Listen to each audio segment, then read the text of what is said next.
President Trump billed his primetime speech last night as a really big news on the subject of election integrity.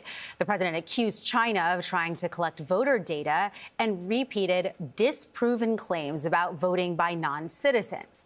Democrats fear it's part of an effort to undermine confidence in elections with the midterms just months away. Weijia Jiang is at the White House with more. Weijia, good morning.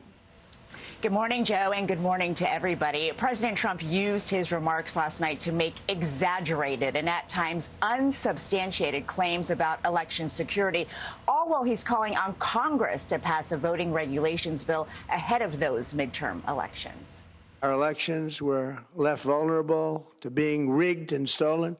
During his primetime address last night, President Trump doubled down on unsubstantiated claims the 2020 presidential election, which he lost, was rigged, and he accused China of accessing voter data, resulting in China's illicit acquisition of 220 million U.S.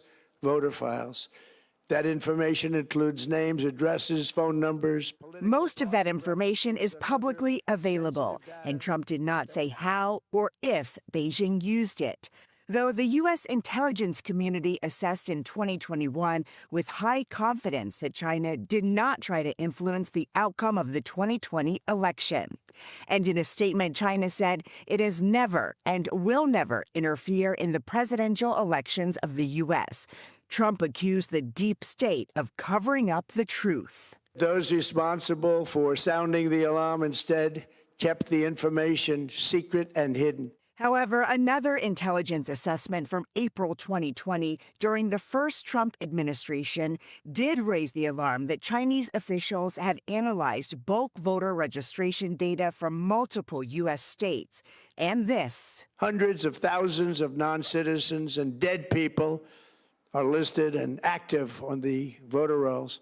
The president raised concern about undocumented immigrants voting, claiming without presenting clear evidence to back it up that DHS found 278,000 non-citizens on voting rolls nationwide.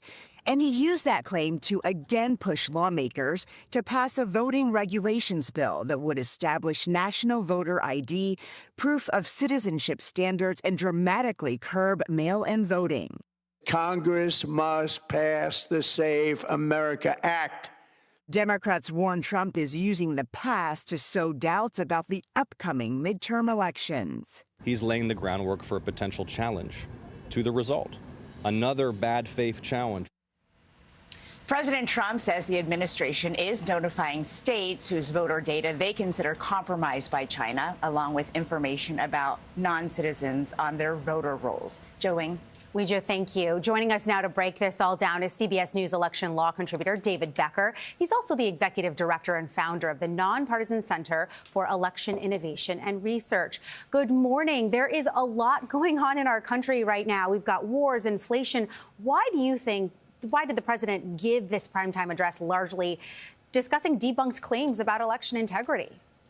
Boy, that's the big question, isn't it? I can't really answer that question because if you look at the evidence that was actually presented last night, that this administration has compiled over 18 months in total control of the federal government, using all of the resources of the intelligence community, the Department of Justice, the FBI, the Department of Homeland Security, looking for evidence that would justify or support the false claims that the 2020 election was stolen.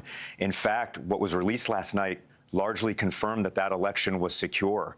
It confirmed that there was no alteration of the vote totals. There was nothing done that would have affected those vote totals.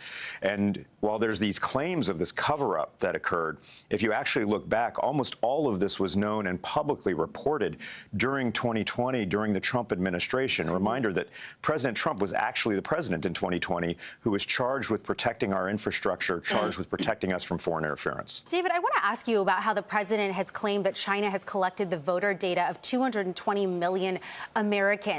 Should we be worried here? What is the reality?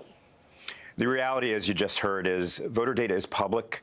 Every state allows for public versions of the voter data to be available. The parties use it, the candidates use it for outreach, for voter engagement.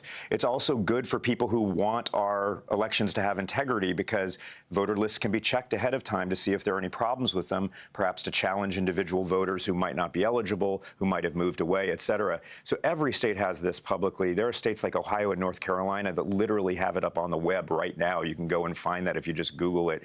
It's been long known that China is vacuuming up as much data on Americans as possible. This is probably some of the easiest data and the least concerning data they could possibly have. There's no personally identifiable information in this. This is just the public files, and nothing that we heard last night changes that, and no one should be concerned about that. That's exactly what I was going to ask you, David, because the president has called this, quote, an unprecedented election security nightmare.